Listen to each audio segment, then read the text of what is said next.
that's a good one. Yes. I see. Yeah. She went to India and she was a nurse for years.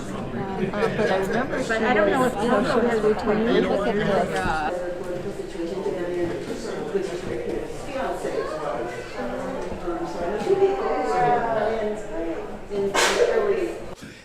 I'm Sheldon Hurst, and I'm curator for all the exhibitions that take place here in this art gallery, ArtReach gallery, that's part of First Congregational Church. So we're really glad to have you here. Why in the world would we be doing this?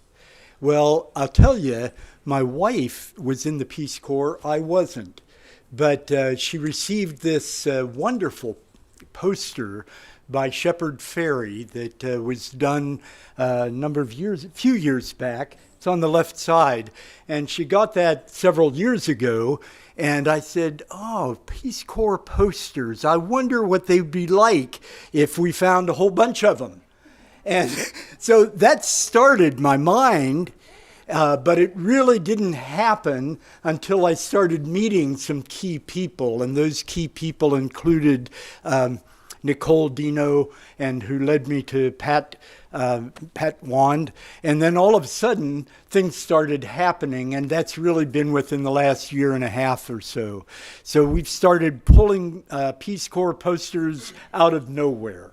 And if you have a Peace Corps poster and you did not submit it, shame on you. It's just really nice to have all of that.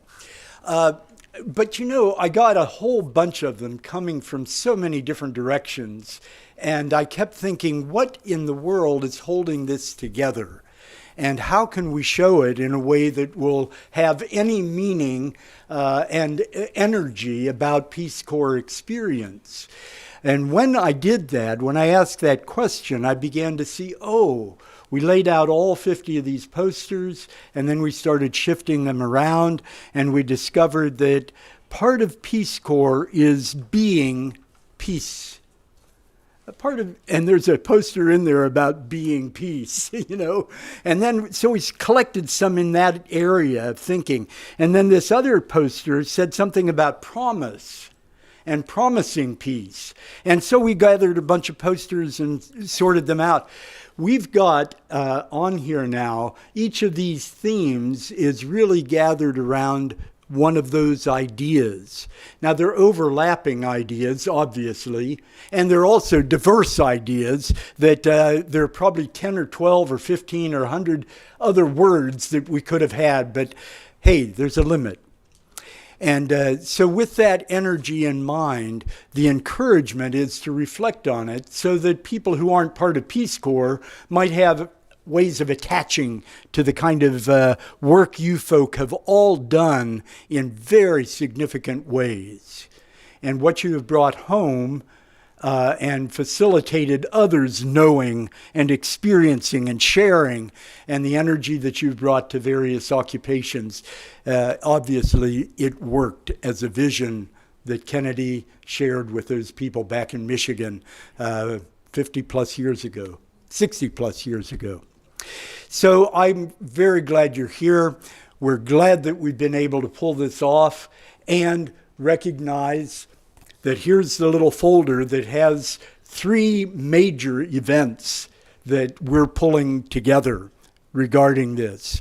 And if you're going to check your calendars, and you should all have one of these, they're free, get them, and find out what the dates are that are in here on the center page, and put them in there and make sure you're here for those events. I can't believe we're having a director of Peace Corps who was director during Trump's era, plus COVID. And all the Peace Corps people came back. She monitored that and facilitated and got energy even in that situation. Then we have the Peace Corps director who is the present one, Carol Spawn, and she's coming. Well, you need to meet her. Come on. She's here in Portland. And then we're going to have a third person who was the director of a film. And we're going to show the film here, and Towering Task, and we're going to meet her as well. Can you believe it? It's all happening in Portland, and it's happening in ArtReach Gallery, and here we are. I want to say one last thing. Museum of the Peace Corps Experience, we've been together. Portland Peace Corps Association, we've been together. National Peace Corps Association, we've been together. And all this kind of weaves together to make this happen. So thank you to all of them and to all of you for coming. Get your calendar. Thank you.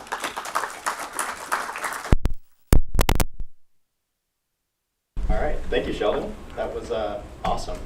Speaking publicly after COVID is always a challenge, I think. You forget that there are other people that don't sit behind a screen all day, especially in the world we live in now. But yeah, my name's Charles Kramer. It's great to welcome everyone here tonight, especially in person, in partnership with the Museum of the Peace Corps Experience at the ArtReach Gallery.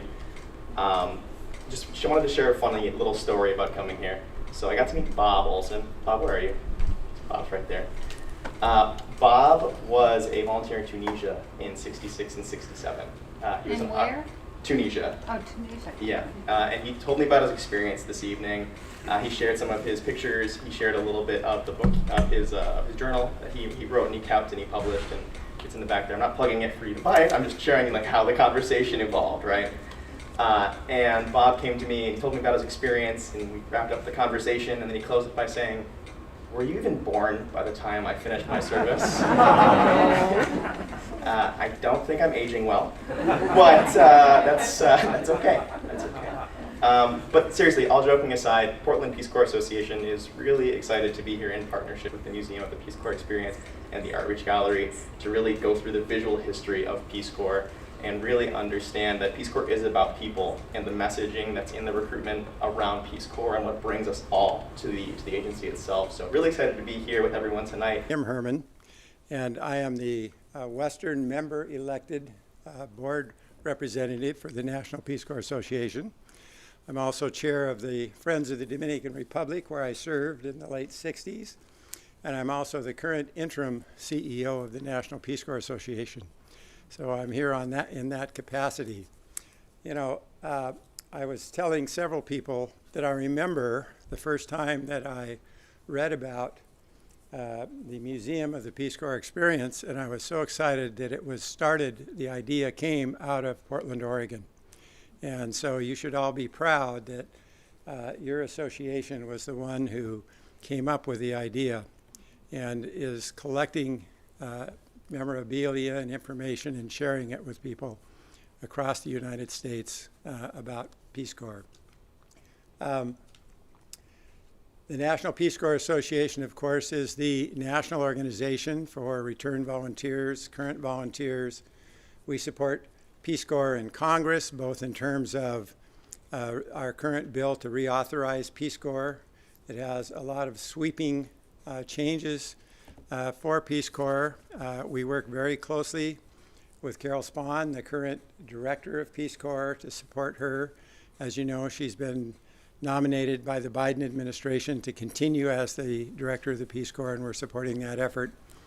And we also are supporting a congressional bill that would increase the funding for Peace Corps by $10 million. Now that may sound like not much money, but when you stop and look at the history, it's been like 8 years that Peace Corps has had a flat budget. And so if we really want to get 10,000 volunteers back overseas, we need to raise that amount of money so that can be done. In addition to that, you know, we have 180 affiliate organizations like the Portland Peace Corps Association all around the country. Some of them are country associations like Friends of the Dominican Republic. Some of them are working in the environment. Some of them are working with refugees right now from the Ukraine. Some of them are doing other kinds of work. Some of them are just to bring people together from the different geographic areas of the country who served in Peace Corps. So that's really our community, along with all of the people as they go back into country. I'm particularly happy to say that the Dominican Republic was the second country to get volunteers back this year. Quite excited about that. 3 of them were volunteers that were evacuated in 2020, so they decided to go back, which is always, they were very committed. But we are here for those of you who are RPCVs. We're here for those who want to go into Peace Corps, and we're here for those of you who are just interested in learning about Peace Corps. And I really enjoyed seeing some of these posters. I have actually seen maybe 5 or 6 of them before, but it really reminds me, and I told the story earlier, and I'll just mention it for a minute. Dominican Republic, since 1962 up until the evacuation in 21, had always had volunteers. We were consistent. We had never been without volunteers since 1962. So we went back. But the story that I wanted to tell is, you never know, you don't know what the impact that you have achieved until years later. We had a 50th anniversary in 2012 in the Dominican Republic, and we had returned volunteers, wives, kids, husband, and we had a panel of Dominicans who were in their 30s and 40s and 50s, 4 of them, who were talking about their current work. And the connection that was there was that each of those 4 people in their talk said, I met my Peace Corps volunteer when I was 9. I met my Peace Corps volunteer when I was 13. That connection was still there from the time they were a kid. And you just don't know what you can achieve and what you've caused to happen until often you go back or you get to talk to people from your host country. So with that, thank you very much for coming. I want to thank the Museum of the Peace Corps Experience. We help raise money for the museum. We have a phone call about every 2 weeks or once a month, I can't remember exactly, but every 2 weeks. We have a fundraiser who works on getting money for the film you're going to see if you come back to see Alana de Joseph's film, for the museum, and for a number of other things that we raise money for in addition to operating the association. So thank you very much for coming. I'm very pleased to be here, and I plan to come back and attend some of the other events. So thank you.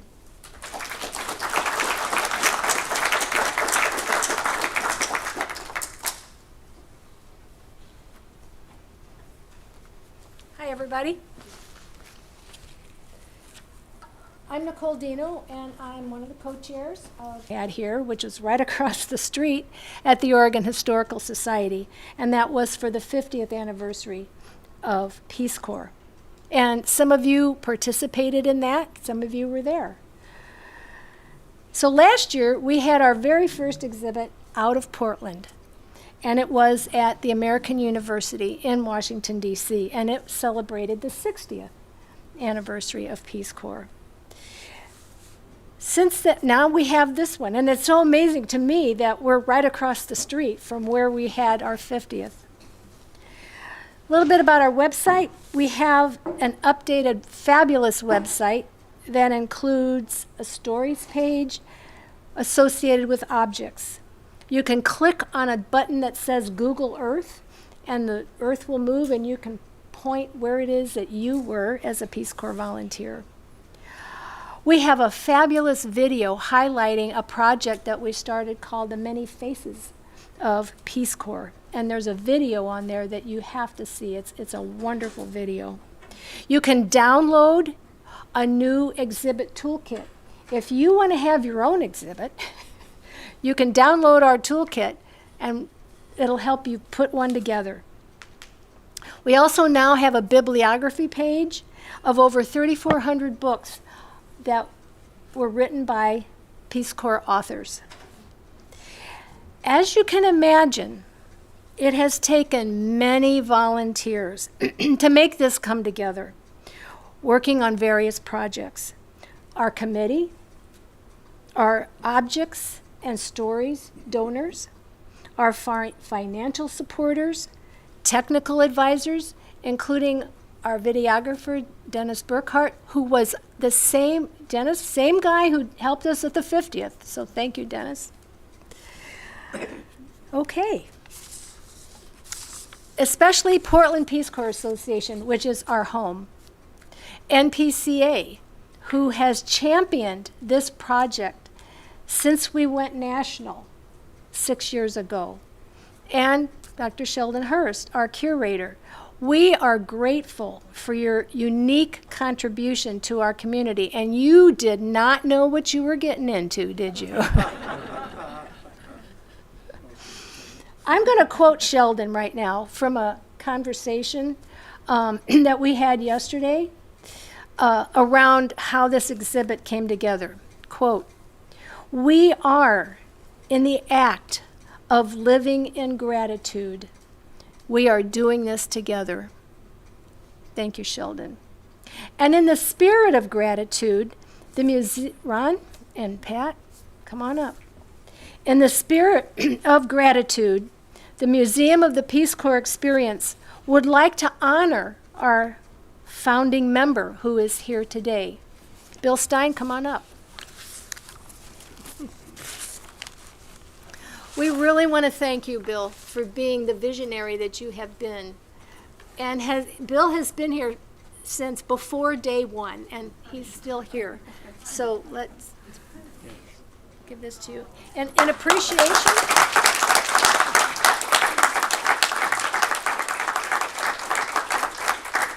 I'll read it for you. In appreciation to Bill Stein, founding member and visionary of the Museum of the Peace Corps Experience, July 2022. Thank you.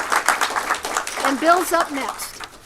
Well, I think the reason they did that is after Martin Kaplan came and spoke at a Portland Peace Corps Association event saying they need to have and there are no museums of Peace Corps, I went home and wrote a concept plan for the museum that would involve telling the stories of Peace Corps volunteers and in partnership with the Peace Corps, but independent of the Peace Corps, and also that it would be located in Portland where we didn't feel we had enough geographic education going on.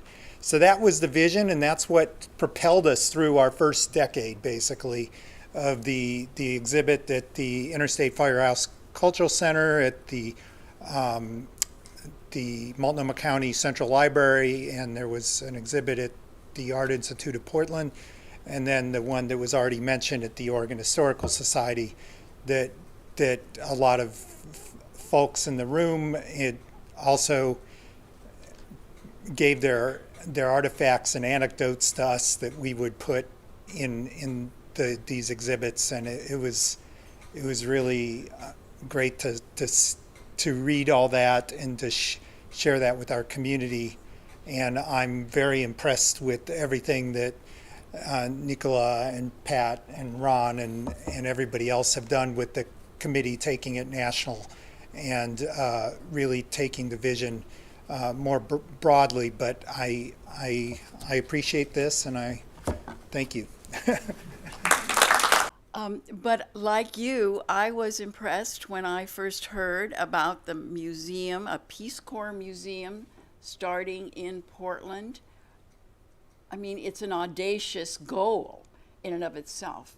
At an audacious time, 20 years ago, and very audacious for a community of Portland size to envision and undertake such a project.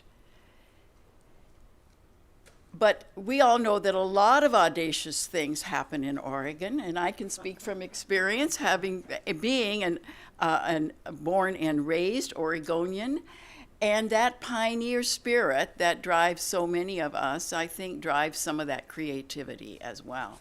So here we are, 20 years later, really celebrating not just 60, 61 years of Peace Corps, but 20 years of a museum project that has brought so many people together.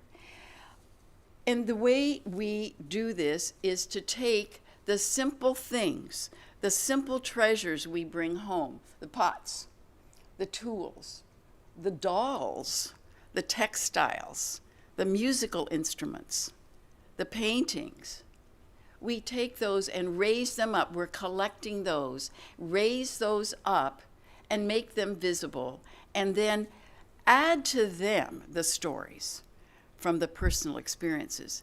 Every single volunteer has a unique experience. And by capturing a story, we captured just a small picture of what they had experienced. But together, you can now read 60 stories about 60 different objects in the website. It begins to create a pattern of the work we do, which is the purpose of which is to raise the visibility of Peace Corps ideals. Peace Corps ideals. A commitment to service, a focus on cross-cultural peace building, and more than anything, respect for the dignity of every human being. How do we do this? How does Peace Corps work?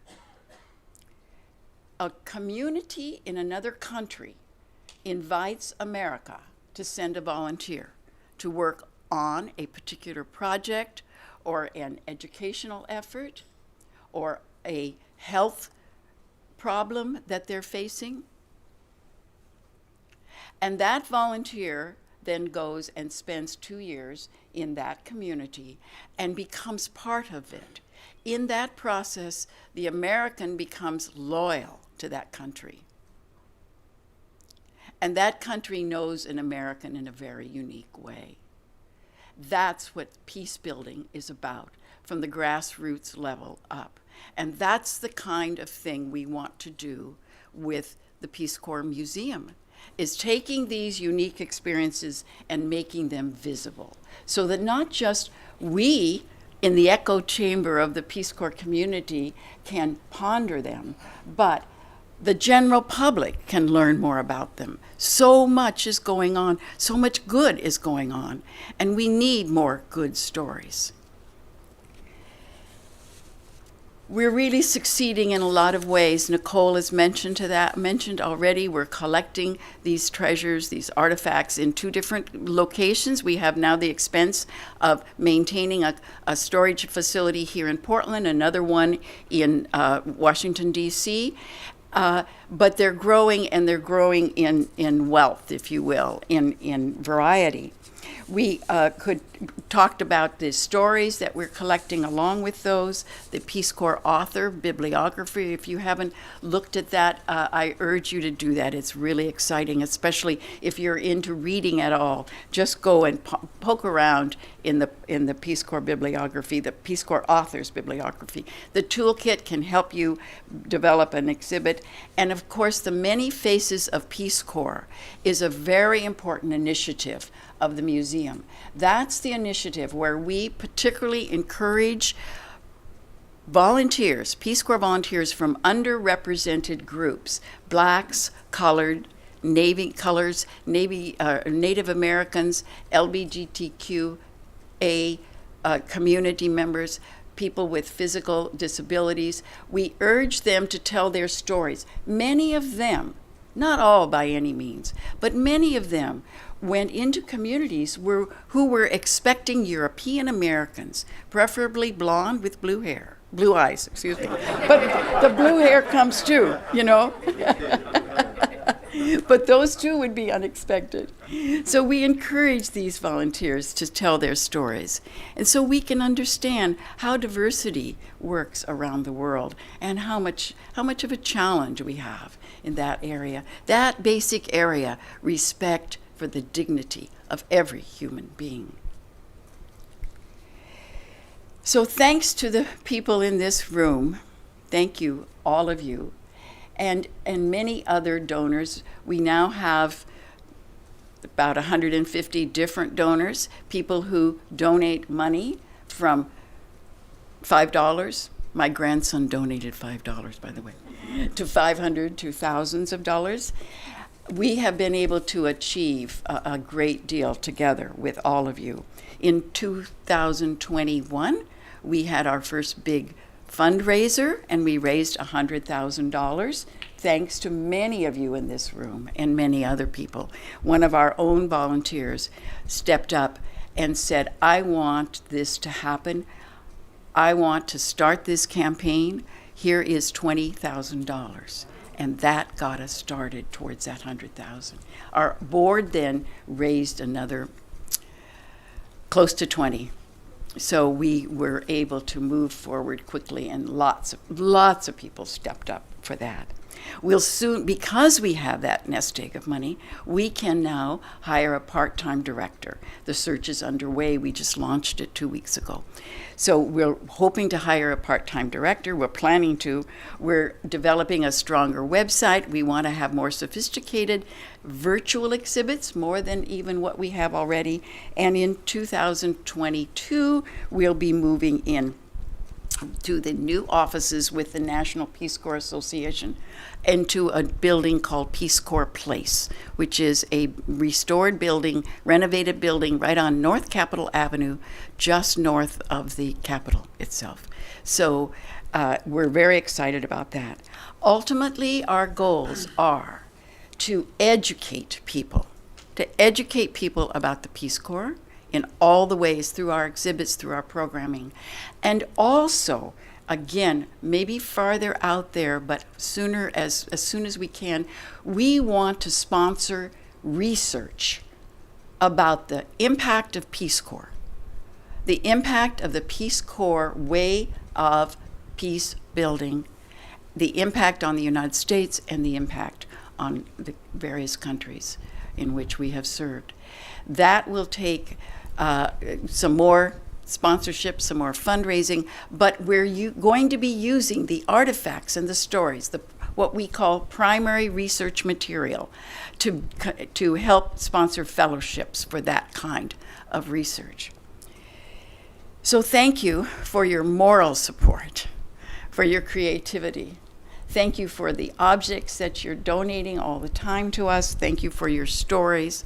Thank you for your time. Our volunteers are essential to us. And thank you for your money. It's all makes a difference. It all makes this happen. And we need all of those to achieve that audacious goal of a museum dedicated to peace building. Thank you all for coming. And today, before you leave, we'd love to get your comments. Up on the wall, right by the door, is a comment board. Choose a poster that speaks to you, or maybe one of these really prompted you to become a Peace Corps volunteer. But choose a poster and write some comments on it. We'd love to collect those comments up there. And also, I want to point out that if you want more information about the museum per se, there's a card in the back on the table, along with the other flyers that Sheldon has mentioned. So Sheldon, thank you so much for all of your work with us. Without you, this would not have happened. Yeah. Great to hear your story and the gentle way you ask for, right? So had I been prepared, I would have given you something right now. But it's really good. I wanted to make sure people know that this is here for you to take home. And it's one of the stories that's been told. And Bob Olson, who is here, gives this to you. So make sure you pick it up. Who doesn't have one? Okay? And there's one other thing that you don't have, and it's coming because of Pat's work and a lot of us that have worked together. There's going to be a book. So you have to come. Did I tell you to sign up for this? The things that are in the little notebook? Sign up, make sure you come, and the book will be available. All the posters are in it, plus poems by Denise Levertov, William Stafford, Ann Nealon, a Peace Corps volunteer, and it'll be an opportunity for you to have an intellectual exercise with poetry, visual experience, and your own personal memory. Thanks very much for coming. We're really glad you're here, right?